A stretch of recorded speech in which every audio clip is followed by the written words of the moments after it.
سے کل اس وقت دنیا میں ایک کانسیپٹ آیا ہوا ہے ویلیو. جیسے میں نے کل آپ کو ایمانداری کا بتایا تھا، تو آپ کے منہ سے مسجد میں بیٹھ کے کہلوایا تھا کہ دیانتداری سے کام نہیں ہو سکتا، تو آپ کے منہ سے نکلوایا تھا کہ دیانتداری سے زیادہ اچھا کام ہو سکتا.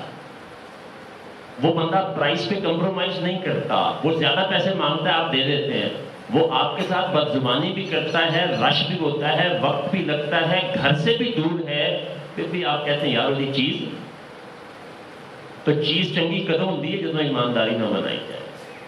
تو یہ ہم نے ذہنوں میں چونکہ سوچ لیا ہے کہ ایمانداری سے کچھ نہیں ہو سکتا، تو پھر ایمانداری سے کچھ نہیں ہو سکتا. ہم نے سوچ لیا ہے کہ جو کچھ بھی کرنا ہے وہ امریکہ نے کرنا ہے، تو ہم نے کچھ نہیں.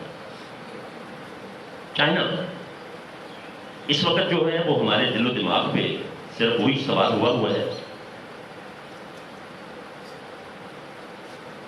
اچھا وہ ٹائم ملا تو وہ لطیفہ بھی ہے، بات بھی ہے، اور اس کے اندر ایک بہت بڑا سبق بھی ہے، وہ آپ کے سامنے عرض کر دوں گا. اس وقت دنیا میں بہت ساری ترقی کی بنیاد جو ہے وہ مختلف احادیث کی وجہ سے ہے.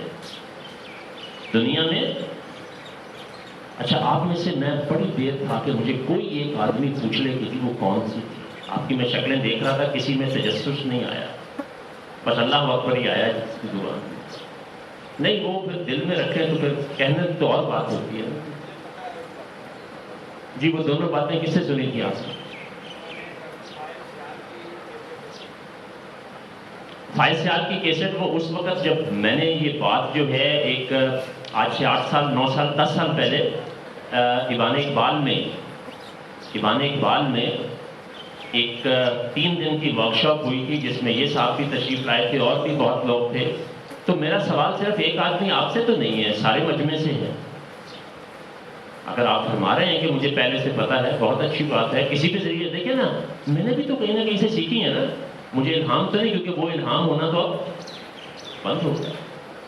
آپ کے چہروں پہ میں نے وہ شوق، انگریزی والا تو دیکھا ہے، اردو والا نہیں دیکھا. ان میں سے شاید دونوں حدیثیں آپ میں سے اکثر لوگوں کو آتی ہیں. تو پھر فرق کس بات کا ہے؟ آپ کو تو اس سے زیادہ آتی ہیں، اور آپ کا تو ایمان بھی ہے. پھر کہاں فرق ہے؟ سر یہ جس کو اطلاق کہتے ہیں، نہ یہ اساتذہ کرواتے ہیں اور نہ ہی ہم طالب علم کرتے ہیں، عمل میں نہیں لاتے ہیں. کل میں نے آپ سے کہا تھا نا کہ کسی ڈاکٹر کے پاس آپ جاتے ہیں، اس ڈاکٹر کا دعویٰ یہ ہے کہ جو بھی مریض میرے پاس آئے گا نا، وہ 3 دن میں 2 دن میں 1 دن میں ٹھیک ہو جائے. اس کے دعوے کی صداقت صرف ایک ہی ہوتی ہے کہ ہم اس کے نسخے کو استعمال کریں اور ویسے ہی کریں جیسے اس نے کہا ہے. اس نے آپ کو 6 گولیاں دی ہیں کہ 2-2 گھنٹے بعد کھانی ہیں، آپ 6 کی 6 اکٹھی کھا لیتے ہیں تو انشاءاللہ فوت ضرور ہو جائیں گے. اس دعوے کی صداقت نہیں پتہ چلی نا، اس کی کہیں بھی ہر بات کو ویسے ہی ماننا ہے. تو سر قرآن جتنے بھی دعوے کرتا ہے، اس کی صداقت صرف ایک چیز میں ہے کہ اس پہ عمل کیا جائے اور ویسے ہی کیا جائے جیسے اس نے کہا ہے. اور جو کچھ قرآن نے کہا ہے اس کو سمجھنے کے لیے، بہتر طور پہ انڈرسٹینڈ کے لیے، جو شارع قرآن ہیں، جو مفسر قرآن ہیں، ان کو بیچ میں سے نہیں نکالا جا سکتا. نبی کو نکال کے آپ کو اللہ اور قرآن نہیں سمجھ آ سکتا. لا الہ الا اللہ تو سارے کہتے ہیں کسی نہ کسی شکل میں. یہ ہم جن کو داعیہ کہتے ہیں نا، داعیہ، اس کا کیا ہوتا ہے جو کہ ہم نے وہ اللہ کے بندوں وہ بھی خدا کو مانتا ہے. یہ ہمارا خیال ہے کہ وہ خدا کو نہیں مانتا، وہ کچھ اور کہہ رہا ہوتا. آپ کا شاید کسی سے واسطہ نہیں پڑا، آپ نے سنا ہی ہے، میں ان لوگوں کے ساتھ بیٹھا بھی ہوں.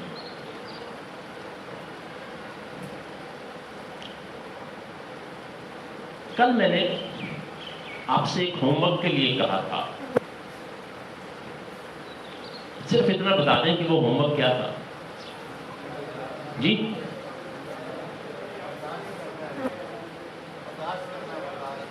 برداشت.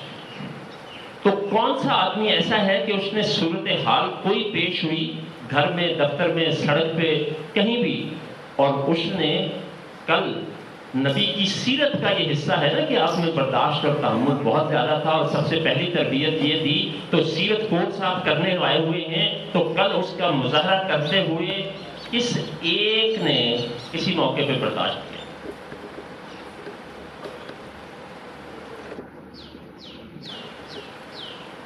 کیا ہوا؟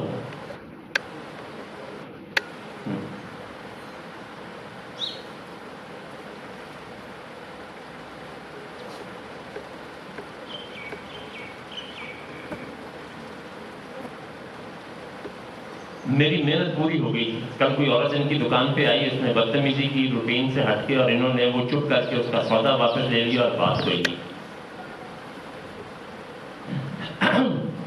ہماری دکانوں پہ حاجی صاحب تشریف فرما ہوتے ہیں، تلاوت قرآن کر رہے ہوتے ہیں یا تلاوت چل رہی ہوتی ہے اور ہاتھ میں تسبیح بھی ہوتی ہے.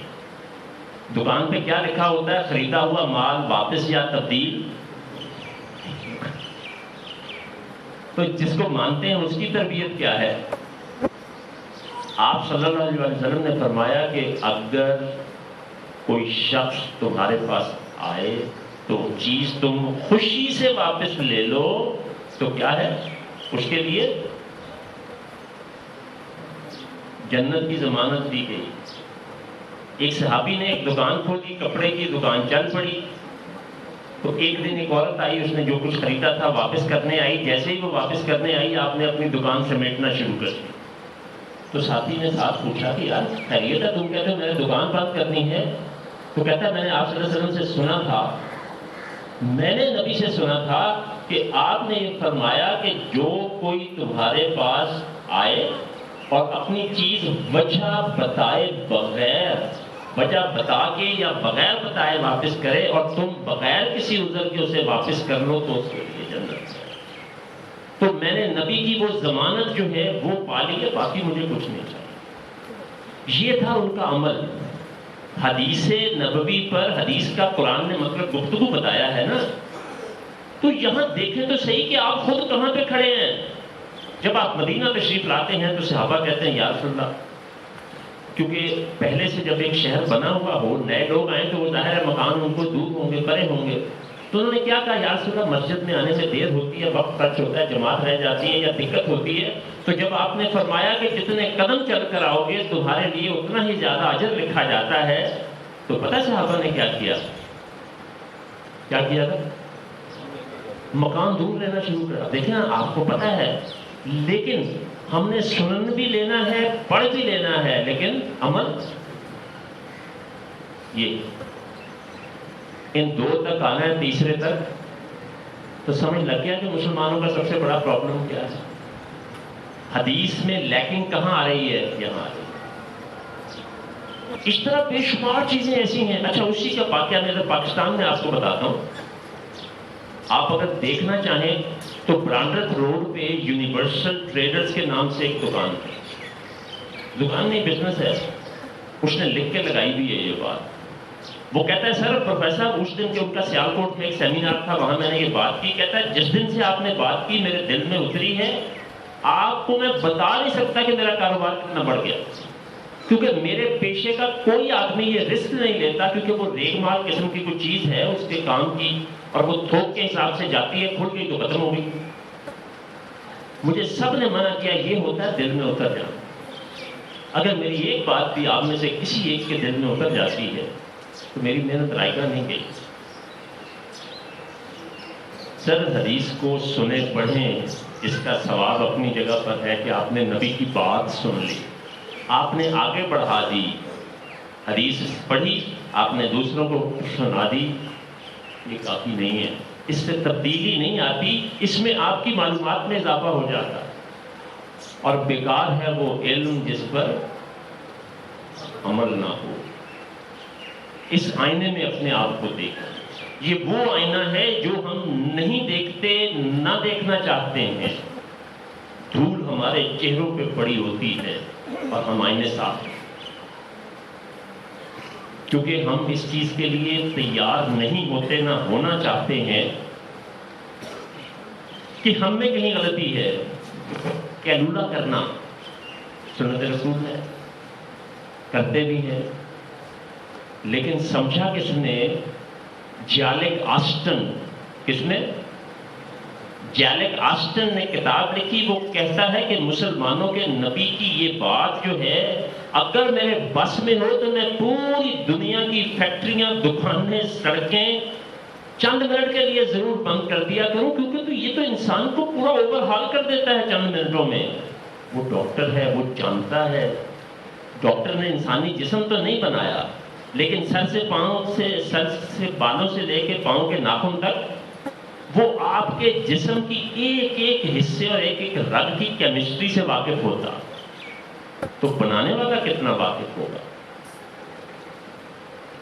ایک کتاب لکھی ہے کرسٹوفر نے، اس کا نام ہے half hour with holy prophet, نبی، مسلمانوں کے نبی کے ساتھ آدھا گھنٹہ.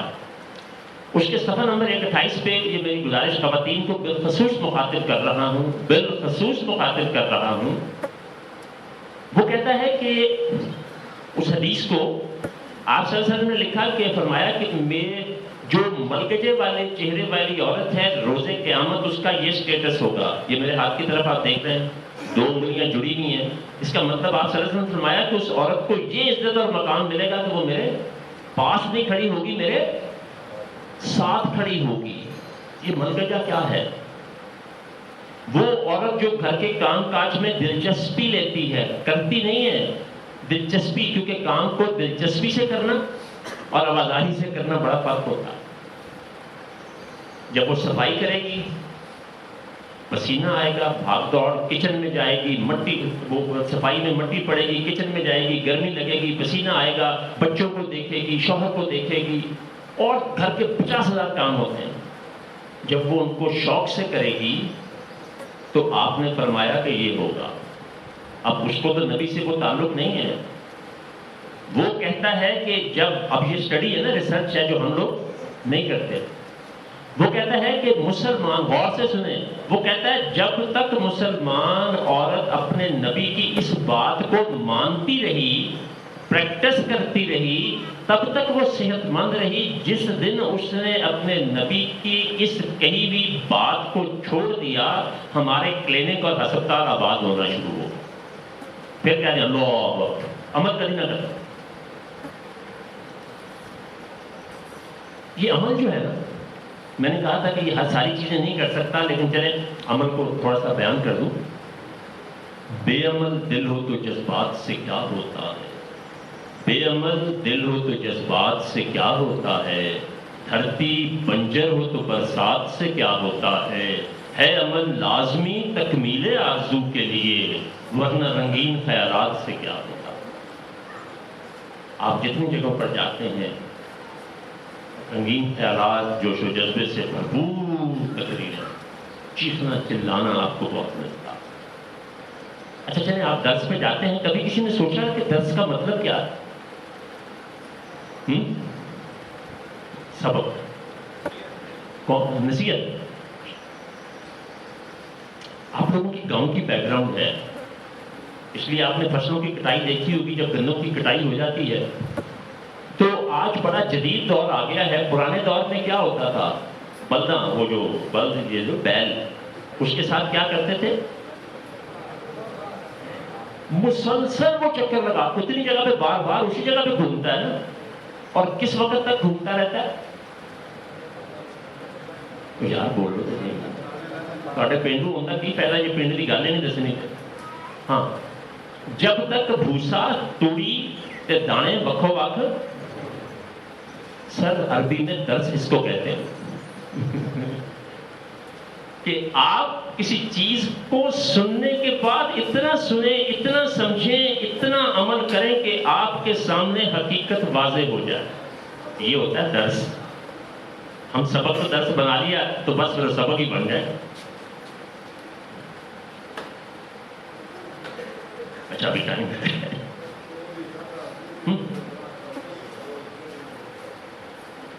کسی نے خیال ہے ہاں صاحب میں تھوڑے کو جی امپریس ہونا نا، کوئی تو وجہ ہے نا تھوڑے. اس میں سے جو ایک حدیث ہے نا، وہ آپ میں سے شاید ہی کوئی ایسا ہوگا جس کو نہیں آتی، اتنی مشہور ہے. مومن ایک سوراخ سے 2 بار نہیں ڈسا جاتا. اور دوسری جو ہے نا وہ شاید کچھ کو آتی ہو کچھ کو نہ آتی ہو، وہ یہ ہے کہ تباہ ہوا وہ شخص یا ہلاک ہوا وہ شخص جس کا آج گزرے ہوئے کل سے بہتر نہیں ہے. سر اس کے اوپر جاپانیوں نے ایک کورس بنایا تھا کائزن. 1994 میں کورس میں نے کیا تھا، بڑے پیسے دیے میں نے. پاکستان نے بھی 1994 میں پہلی دفعہ ہوا. انہوں نے تو اسی وقت یہ چیز بنا لی تھی نا، ایک حدیث کو سیکھنے کے لیے، پڑھنے کے لیے نہیں، سیکھنے کے لیے میں نے ہزاروں روپے خرچ کیے. اور وہ پھر جب اینڈ میں بات پہنچی تو مجھے بہت افسوس ہوا کہ ایک حدیث جو میری میراث ہے، میرے نبی کا فرمان ہے، اور میں سیکھ کسے رہا ہوں؟ کافروں سے. آپ شاید اس اذیت کو محسوس نہیں کر پا رہے ہیں. اسی طرح کئی موقعوں پہ کئی ٹریننگز میں میں جاتا ہوں تو وہاں جو کچھ سنتا ہوں وہ قرآن و حدیث ہی پڑھا رہے ہیں. سر انہوں نے بہت فائدہ، کیونکہ ان کی نیت جو ہے ایمان کی نہیں ہے، مسلمانوں کی کتاب سے. اور ہم سے زیادہ کفار کا ایمان ہے، ان کا ایمان ہم سے زیادہ ہے کہ انہوں نے ہم پہ غالب آنا ہے. اس وقت ایک تھنک ٹینک آپ یہ سمجھیں کہ دانشور، آپ کی طرح سمجھدار پڑھے لکھے دانشور جو ہیں وہ بیٹھ کے غور و فکر کرتے ہیں کسی معاملے پہ. تو 13 بڑے بڑے گروہوں نے ایک ہی فیصلہ دیا جس وجہ سے امریکہ بہت پریشان ہے. ان سب نے کہا کہ جو مرضی کر لو، ان لوگوں نے غالب آنا ہے. تو کیا کریں؟ ان کو تھوڑا سا دین سے اور دور کریں تاکہ جو 10 سال بعد مصیبت آنی ہے وہ 20 سال بعد آ جائے. وہ ٹال تو سکتے ہیں، ختم نہیں کر سکتے. اور ہم بڑی محنت سے ان کا ساتھ دے رہے ہیں. ہم کیا کر رہے ہیں؟ بڑی محنت سے ان کا ساتھ دے رہے ہیں. وہ آپ کو قرآن پڑھنے سے، نمازیں پڑھنے سے نہیں منع کرتے. اور یار وہ منع کرتے ہیں تو غور و فکر سے منع کرتے ہیں. آپ کے دماغوں اور سوچوں میں سے عمل کو نکال دیتے ہیں، غور و فکر کو نکال دیتے ہیں. سوچی پیا دے عقل ہو گئے تھے، عقل ہو گئے تھے، سوچیں عقل نہ ہوئے تھے، کیونکہ ہم نے موجیں کرنی ہیں. پھر ہمارے ذہن انہوں نے کیسے بنا دیے ہیں. میں آپ کے سامنے مجسم کھڑا ہوں، میرے بدن کو نکال دیں تو میرے بدن کے اوپر ہر وہ چیز یہ ان میں سے کون سی ایسی چیز ہے جو کسی مسلمان نے بنائی ہے؟ ہاں؟ غور و فکر وہ لے گئے. تحقیق جس کو کہتے ہیں، اس کا لوہا پلاسٹک اگر تھوڑا سا کہیں ہے، اس 1 پاؤ وزن نہیں ہے. اس کا کتنے ہزار کی ہے آپ کو اندازہ نہیں ہے. گھڑی 100 روپے کی بھی ہوتی ہے اور کروڑ روپے کی بھی ہوتی ہے. کتنے ہزار کی ہے آپ اندازے لگا سکتے ہیں نا. یہ کس چیز کا نتیجہ ہے؟ غور و فکر کا، تحقیق کا، درس کے معنی انہوں نے سمجھے ہیں. ہم نے اس وقت تک وہ اس کام کو کرتے رہتے ہیں جب تک کہ وہ نتیجہ نہیں پا لیتے جو مطلوب ہے. ہم بیل کو اس وقت تک پھراتے ہیں نا جب تک تھوڑی سے دانے وقت نہیں ہو جاتے. ہمیں انہوں نے لگا دیا ہے کہ صبح اٹھو، نماز پڑھو، تسبیح پڑھو اور بس اللہ کرو. اور وہ اللہ کیا ہے تو وہ پرسوں میں شامل ہے تو میں اس میں رکھ لوں، ورنہ آج آپ کو تھوڑی سی اللہ کا بتائی دوں.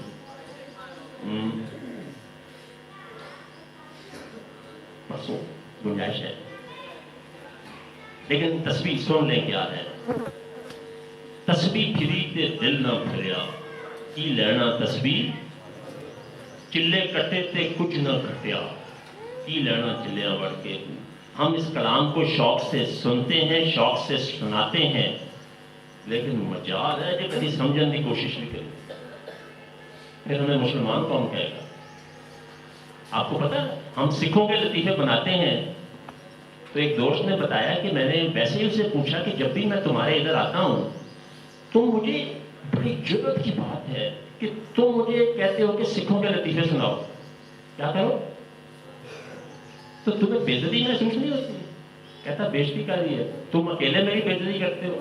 ٹھیک ہے نا، میں یہ سارے لطیفے جو ہیں عوام میں جب جاتا ہوں، کس میں جاتا ہوں؟ یہ میں مسلمانوں کا نام لے کے سنا دیتا ہوں.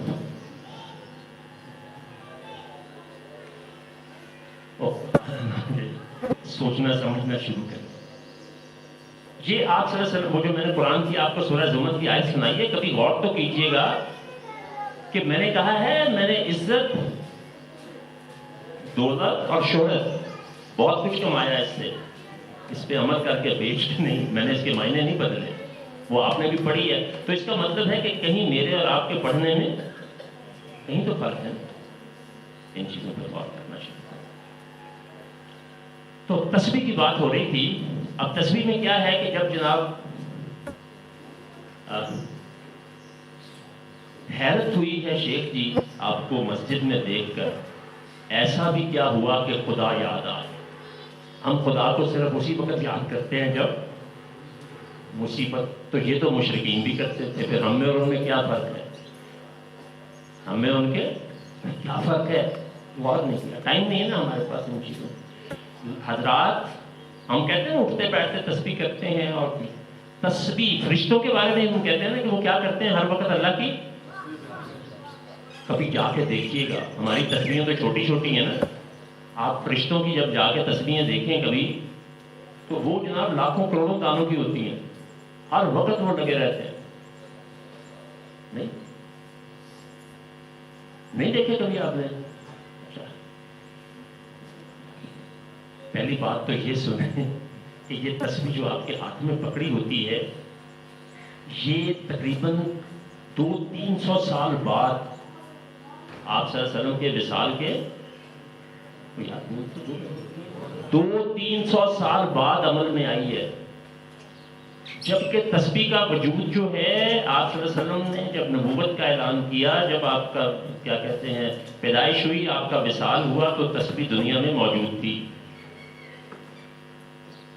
تسبیح جو ہے وہ سب سے پہلے بدھوں نے شروع کی تھی. بدھ نہیں ہوتے جو مہاتما بدھ کے ماننے والے، وہاں سے ہندوؤں میں گئی، ہندوؤں کے ہاں سے عیسائیوں میں گئی، اور پھر اس کے بعد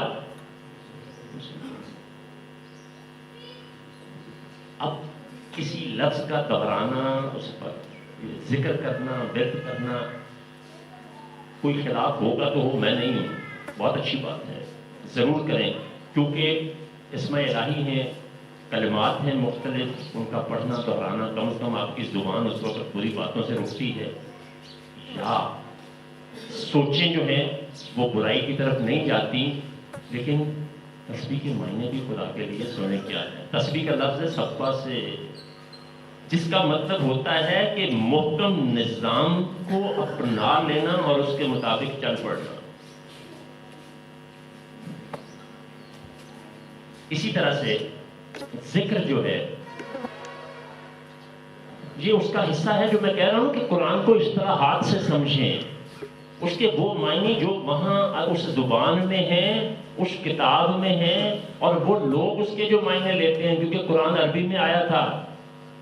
اس وقت لوگ ان لفظوں کے کیا معنی سمجھتے تھے، پھر قرآن سمجھ آئے گا. چلیں ایک لفظ اور کر لیتے ہیں، ٹائم ہے تھوڑا سا. ذکر، ہم کتنے زبردست حافظ ہیں. آپ الا بذکر اللہ ہے، دیکھا سب حافظ بیٹھے ہیں یہاں پہ، تو میں بھی کرنا ہے یار. سورہ رات کی آیت ہے، اللہ کا دلوں کا اطمینان. سبحان اللہ. اب تصویریں شروع کرتے ہو، بیٹھو مسئلے ڈال کے. الا جو ہے نا، یہ لفظ جو ہوتا ہے یہ خبردار کرنے کے لیے ہوتا ہے، اوے کھڑا ہو جا.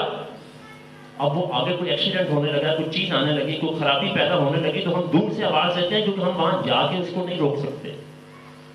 تو ہم اوے ادھر نہ جائیں، اوے واپس آ جا، ایسے کرتے ہیں کہ نہیں کرتے. یہ خبردار کلمہ ہے، تنبیہ ہے، اوے رک جا، یاد رکھو، کبھی مت بھولنا. میری ایک بات یاد رکھنی بس. جب ہم یہ کرتے ہیں نا تو یہ الا اس کے معنی ہے. بذکر اللہ تطمئن القلوب. لفظ ذکر جو ہے وہ قرآن پاک کی 20 صورتوں میں آیا ہے اور اس کے 21 معنی ہیں. یاد رکھنا، یاد کرانا اور کسی لفظ کا دہرانا. 3 معنی تو یہ ہیں، 18 معنی اس کے اور بھی ہیں. اس آیت میں جو اس کے ہم ریفرنس ٹو دی کانٹیکسٹ بھی دیکھا کریں کہ آیت